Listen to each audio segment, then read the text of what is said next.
फैसला। विशाल तुम आ जाओ और मुझे यहाँ से ले चलो। आज माँ ने मुझे थप्पड़ मार दिया और अब मैं इस घर में नहीं रह सकती। काजल के शब्द विशाल के कानों में गूंजे तो उसके चेहरे पर एक धूर्त मुस्कान फैल गई। यही तो मौका था जिसका वो इंतज़ार कर रहा था। उसे मालूम था कि अब काजल को बहलाकर हमेशा के लिए अपने साथ ले जाया जा सकता है। एक ऐसा शिकार जो खुद उसके जाल में फंसने के लिए तैयार बैठी थी। काजल अपने माता पिता की सबसे लाडली बेटी थी। एक बहन थी लता, पढ़ाई में अव्वल, भाई अमन और सम्मानित माता पिता। परिवार पूरा खुशहाल था। काजल की मासूमियत, उसकी हंसी घर की रौनक थी। लेकिन कभी कभी यही चंचलता जब बेकाबू हो जाए तो दुखों की जड़ बन जाती है। काजल में कॉलेज में कदम रखते ही काजल की ज़िंदगी का रुख बदल गया। वहीं उसका मिलना हुआ विशाल से, एक चालाक, आकर्षक लेकिन स्वार्थी लड़का। विशाल को काजल की मासूमियत में शिकार दिखा, प्रेम नहीं। और धीरे धीरे काजल उसकी बातों में आकर फ़ोन, चैट्स और मुलाकातों में उलझती चली गई। लता ने चेताया, देख काजल, हमारा सम्मान तेरे हाथों में है। पापा की इज्जत को जरा भी आँच ना आए। पर काजल ने बहन को ही दुश्मन समझ लिया। तू क्यों जलती है मुझसे? हमेशा मुझे नीचा दिखाने की कोशिश करती है। एक दिन काजल की माँ ने उसे विशाल से बात करते हुए सुन लिया। कौन है यह लड़का? माँ ने कड़ाई से पूछा। माँ, वह मेरा प्यार है। मैं विशाल से शादी करूँगी। मुझे उसे सच्चा प्यार हो गया है, काजल ने बेहिचक कहा। तभी माँ का जोरदार थप्पड़ पड़ा काजल के गाल पर। शर्म नहीं आती तुझे?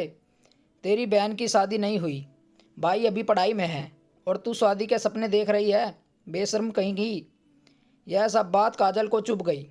उस रात उसने विशाल को फ़ोन किया और कहा, मैं अब यहाँ नहीं रहूँगी, मुझे ले चलो अभी। काजल ने माँ से झूठ कहा, माँ एक काम है, अभी आती हूँ। माँ ने भरोसे से कहा, ठीक है, जल्दी आ जाना। पर वो वापसी कभी नहीं हुई।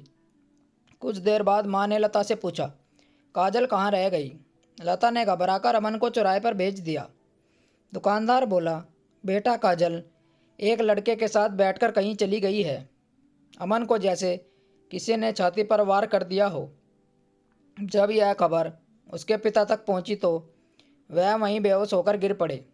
होश आया तो एक ही शब्द उनकी जुबान पर था, काजल। काजल ने 4 दिन बाद एक मैसेज किया, माँ पापा चिंता मत करिए, मैं बहुत खुश हूँ, विशाल के साथ हूँ और अब कभी घर वापस नहीं लौटूंगी। पिता ने कांपते हाथों से फ़ोन उठाया और कांपती आवाज़ में कहा, बेटा एक बार मिल ले, बस एक बार। तुझे कुछ नहीं कहेंगे, बस देखना चाहते हैं तुझे।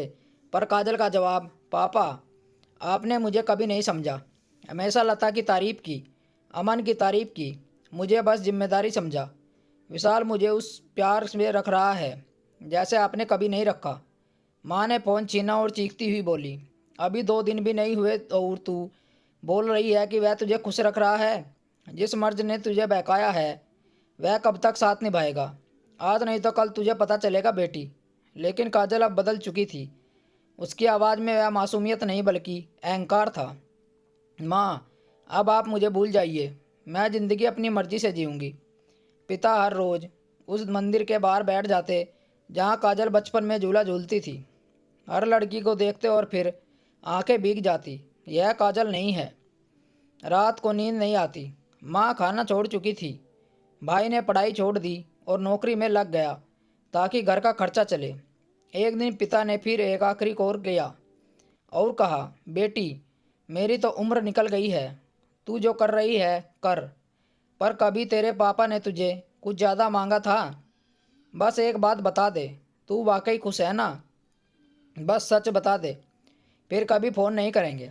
लेकिन अब काजल ने ब्लॉक कर दिया। वो रिश्ता जो खून से था अब तकलीफ़ की क्लिक से टूट गया। शुरुआत के कुछ दिनों तक विशाल ने काजल को बहुत प्यार दिया, होटल में रुकवाया, बाहर घुमाया, वह सब दिखाया जो एक लड़की को लगता है प्यार होता है। लेकिन फिर धीरे धीरे सब बदलने लगा। विशाल के चेहरे की मुस्कुराहट अब जल्लाहट बन गई। हर वक्त रोती क्यों है? माँ बाप को छोड़कर आई है तो अब नाटक मत कर। काजल अब चुपचाप दीवारों को घूरती रहती वह अपने फैसले पर पछता रही थी।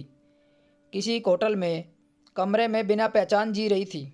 एक रात विशाल ने कहा, तुम मेरे दोस्त से मिलो, बहुत अच्छा है, कुछ देर साथ बैठना, काम का फ़ायदा होगा। काजल सन्न रह गई। क्या मतलब है कि अब मैं तुम्हारा खर्चा नहीं उठा सकता? जो खाना खा रही हो वह किस कीमत पर? काजल की आंखों में पानी आ गया। तो तुमने मुझसे प्यार नहीं था? विशाल हंस पड़ा। प्यार? तुम जैसी भोली लड़की ही तो हमारे जैसे लोगों के लिए बनी है। उस रात काजल ने पहली बार खुद को आईने में देखा। वो काजल नहीं थी जो घर में हंसती थी, बस एक बेबस लड़की, टूटी हुई, बिकने के कगार पर। काजल विकास के फ्लैट से भाग गई। अब कहाँ जाए? ना कोई पहचान, ना कोई भरोसेमंद जगह। एक पार्क के कोने में बैठी रही, ठंडी ज़मीन पर, बिना खाना बिना उम्मीद। फ़ोन उठाया, पापा का नंबर देखा, पर हिम्मत नहीं हुई कि कॉल करने की। तभी एक अधेड़ महिला पास आई और बोली, बेटा, लगता है भूखी हो। औरत पहचान गई, तू भाग के आई है ना? काजल फूट फूट कर रो पड़ी। उस महिला ने उसे खाना दिया और कहा, बेटा, भागने से पहले सोचना चाहिए कि माँ के आंचल की छाँव, पापा की उंगली, भाई की रक्षा, जब एक बार खो जाए तो फिर कभी दुनिया नोच कर खा जाती है। काजल ने वही बैठकर एक चिट्ठी लिखी, पापा, माँ, मुझे माफ़ कर दीजिए। जिस विशाल पर मैंने भरोसा किया वो एक भेड़िया निकला। उसकी बातों को अनसुना किया। लता दीदी की चेतावनी को मजाक समझा। अब लौटना चाहती हूँ लेकिन नहीं जानती हक है या नहीं। अगर आप मुझे साया देना चाहते हैं तो मैं चौराहे पर सुबह 4 बजे बैठी रहूँगी। आप आएंगे तो लौट जाऊँगी, नहीं आए तो समझ जाऊँगी अब मेरा कोई घर नहीं। आपकी लापरवाह काजल। काजल सुबह चौराहे पर बैठी रही। ठंडी हवाएं चल रही थी। हर तरफ उम्मीद से देख रही थी। तभी दूर से एक बूढ़ा आदमी दौड़ता नजर आया। उसकी कमर झुकी हुई, आंखों में आंसू, हाथ में वही दुपट्टा जो काजल को स्कूल भेजते वक्त माँ ने पहनाया था। काजल, पापा, दौड़ते हुए गले लग गए। बेटा, तू लौट आई, मेरी बच्ची लौट आई। माँ अभी पीछे पीछे आई, आंचल बिछा दिए उसके पैर में। बेटी, देर कर दी, पर हम अब भी तेरा इंतजार कर रहे थे। काजल जोर से रो पड़ी। माँ, पापा, मुझे माफ़ कर दीजिए। कोई भी लड़की जब घर छोड़ने की सोचती है तो सिर्फ दीवारों से नहीं, अपनी छाँव, भरोसे और समाज की इज्जत से भागती है। जो बाहर की दुनिया दिखती है वह सब कुछ नहीं होती।